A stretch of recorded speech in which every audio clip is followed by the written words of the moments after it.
Welcome to Rockingham for round 4 of the 2017 Radical SR1 Cup Championship. 2 races over the course of this weekend. This is race number 2, and let's look at the grid. The way they line up sees Jerome de Sadlier on pole position with David Thompson alongside. Row 2 of the grid is James Pinkerton and Andrew Ritchie. In row 3, Mark Crader and David Tagg. Nigel Payne lines up alongside the new Radical SR1 of Chris Hall on row number 4, making its debut. And row 5 is Peter Devlin and Craig Thompson. Cars are on the grid, the lights go out. It's a fantastic start from David Thompson from the outside of the front row of the grid. Not a bad start either from Jerome de Sadlier, and a fantastic start also from Andrew Ritchie. So 3 as 1 head up towards turn 1, but it is going to be the race 1 winner, Jerome de Sadlier, that is out front and leads the race. David Thompson, or Sven as he's also known, slots himself through into second position, but Andrew Ritchie's looking to try and sneak up the inside here as they come into the braking area for the Dean hairpin for the first time. Couldn't quite do it, Andrew Ritchie, so it's still Thompson that's there in second place, Andrew Ritchie in third place, James Pinkerton in fourth place, Mark Crader in fifth place, and it looks as though it's David Tagg that's taken up the early lead in the Fangio class as he sits there in sixth position. But the cars already threading their way through Chapman Curve and out towards Piffpath for the first time, and already it looks as though Jerome de Sadlier is looking to try and break away. Already twice a race winner so far this season, claimed to win at Brands Hatch, claimed the win in the first race of the weekend here in Northamptonshire at Rockingham, and at the moment is opening up a gap between himself and David Thompson, who sits there in second position. Still under pressure though from Andrew Ritchie. The number 51 car, is it going to have a look at the inside heading in towards Tarzan? Thinks better of it in the early stages of the race, and therefore he needs to attack and defend at the same time, because the number 56 car of James Pinkerton is not too far away.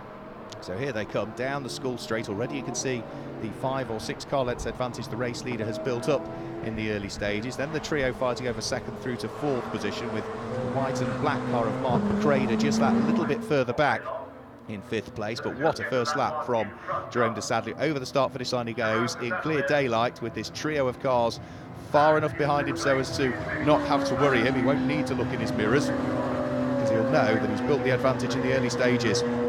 He's out of turn 1 and up towards the hairpin again goes the battle for what is second, third and fourth position. Andrew Ritchie now just a little bit further away from Sven or David Thompson than he was, and he's dropping ever more into the clutches of James Pinkerton. We saw these 2 cars have a great battle in the first race of the weekend, and at the moment it is James Pinkerton that is having to give second best to Andrew Ritchie, whereas in race number 1 of the weekend it was James Pinkerton that ultimately took the final podium place. They've been hugely evenly matched, both in qualifying and in the racing.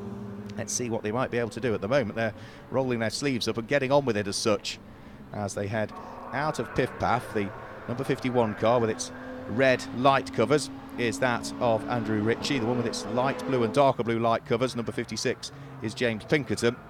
And as they now dive onto the brakes and turn the car through the right-hander at what is Tarzan, they'll accelerate. Dunlop tyres working hard up through the gears. 185 brake horsepower to try and lay down in these cars from the 1340cc RPE tuned Suzuki engine as they thread their way through and into the Brook chicane yet again. So through the left, the right, the left flick, then up towards turn 4, where they'll head back onto the bank section of the circuit to complete yet another lap, all of the time whilst Jerome de Sadlier is pulling away from this car here, David Thompson, who equally as much has just enough daylight between himself and the next pair behind, Andrew Ritchie and James Pinkerton. So they're still close for second, third and fourth, but nobody's quite close enough really so as to mount a full challenge as they again turn off the bank section of the circuit and onto the infield on the International Super Sports Car circuit here at Rockingham, all 1.94 miles of it. So through the right-hander at Yentwood, they work their way back up towards Chapman Curve once more, still with the car of Andrew Ritchie under this huge pressure from James Pinkerton, but not as yet has Andrew Ritchie had any mistakes made at all. Further down through the order, this is Craig Thompson, which is David Thompson's younger brother, fighting away with the number 31 car in the hands of Chris Hall, the new Radical SR1 making its debut this weekend at Rockingham, and Chris Hall puts the newer car up the inside of what is Craig Thompson, so place gained there for Chris Hall. Let's see what he now might be able to do to try and pull away. No pulling away still being done by Andrew Ritchie from James Pinkerton. They're still pretty much locked together, and equally as much the number 10 car of David Thompson is not really getting away. So despite the fact that we've got these 2 cars squabbling for the final podium place, they're not really squabbling to the degree that holds each other up. there is our race leader. You can see the advantage that Jerome de Sadler has built up between himself and this trio of cars still, as again James Pinkerton moves the car around in the mirrors of Andrew Ritchie to try and put off the driver more than anything. He wasn't close enough to do anything. It's more just a case of moving the car around and see if you can distract the attention of the driver ahead. No such luck as far as James Pinkerton was concerned. Further down through the order, this is going to be another little good fight that's going on. This is Nigel Payne at the wheel of the number 71 car. They work their way onto the banking. He's having a great fight with Peter Devlin. Both of those drivers running in the Fangio class as well. So Peter Devlin just ahead of Nigel Payne, and as they work their way up towards the braking area for the Dean hairpin, Peter Devlin under pressure from the light green and black number 71 car behind, but is still just about managing to hang on to the position on this occasion. And this is going to be something like 6th and 7th, I would have thought, this stage of the race. So safely through Yentwood, up towards what is Chapman once more, turning their way through the right-hander. And so then out towards Piff Paff. Nigel Payne hugely keen to try and pull a move on Peter Devlin. Couldn't quite manage to do so. Here is the battle for 2nd, 3rd and 4th once more. And it actually looks as though we've got Andrew Ritchie a little bit closer now to the number 10 car in the hands of David, or Sven Thompson as he's largely known. Up on towards turn 4 they will go. Still Thompson from Andrew Ritchie from James Pinkerton. James Pinkerton hugely keen to try and get himself back into the podium places. We saw him on the podium in race number 1. Unfortunately for Andrew Ritchie, it was James Pinkerton overtaking him, which meant that he did not appear on the podium. So he would really like to turn the tables if he can, and he might give himself an opportunity for 2nd here. David Thompson a little bit earlier onto the brakes into the Dean hairpin compared to number 51 Andrew Ritchie. So they thread their way again down towards Yentwood Corner. 3 as 1, 2nd, 3rd and a 4th position. All of this allowing Jerome de Sadler to continue to build what is a very handsome margin in the lead of the race. So out of Chapman, up towards the never-ending left-hander at Piff Paff Corner. Still number 10 David Thompson hanging on to 2nd place. Now Andrew Ritchie is under ever more pressure in 3rd place. James Pinkerton has now moved himself into prime position here. If he can get a good run coming out of Gracelands, he might give himself the opportunity on the brakes, heading up towards the braking area for Tarzan. Is he close enough? Not quite, I would suggest, and I think James Pinkerton thinks that as well. Yeah, so still sitting behind the 3rd place car as he turns his way yet again through the Tarzan hairpin and onto the Skull straight that brings them up towards the conclusion of the lap. Still close, but still not quite close enough. So again, rather frustratingly, he has to just sit behind Andrew Ritchie's car and scratch his head and try and work out where there might be some sort of opportunity, where he might have the advantage to try and steal the place away. Over the start-finish line they'll go. He'll pick up the toe now. Slipstream, the hole in the air that the car ahead is making. So again, he just moves the car around in a straight line. Actually, if anything, he's just missing out, I would have thought. Looks as though he's fallen away another half a car length or so. Further down through the order, this is Craig Thompson fighting away with Nigel Payne. Nigel, who won the Fangio class in the first race of the weekend, fighting away with Craig Thompson, who's making his debut in the Radical SR1s this weekend. And further up through the order, we've still got 2nd, 3rd and 4th very much together. Yet again, they are about to head round through Piff Paff Corner. All of the time, Andrew Ritchie has had to soak up this pressure from James Pinkerton. James Pinkerton has always been within touching distance. He's never really quite drawn himself alongside. So whilst the order has remained the same and the pressure has continually been there, it's not as though Andrew Ritchie is continually having to defend. A quick snatch break there by the look of things from David Thompson. He got the car anchored up. You can see just a little bit of smoke coming off the front corner of that car as he tried to get the car slowed up in time. That would have cost him a 10th or so. Would have raised the heart rate a few beats per minute, and you can see it has now dropped him into the clutch of the cars behind. Again, another little puff of smoke there. Let's hope that there's nothing mechanically wrong with the car, but David Thompson is clearly driving very hard at this stage, and he's had a better run towards the conclusion of the lap, because all of a sudden through the Brook chicane he managed to open up another quarter of a car's length or so. So over the start-finish line yet again they'll go. Still 3 for 2nd, 3rd and 4th position all of the time, whilst Jerome de Sadler is a long way up the road now in the lead of the race. And here is Chris Hall at the wheel of the Radical SR1 making its public competition debut, coming under pressure from Nigel Payne's number 71 car, who's able to squeeze his way through and take the place away. So place gained for Nigel Payne, for Chris Hall. He's trying to fight back as they come down the School Straight, but can't quite manage it. So the newer shape Radical SR1 having to give second best to the older shape car as they thread their way through the Brook chicane. Either way, it's nice to see that new Radical SR1 making its competition debut this weekend at Rockingham. Here is James Ritchie. Looks as though now they've fallen ever more away from the car of Sven Thompson, who sits there in second position. So the battle for third now is on, because second place car just disappearing up the road a shade more.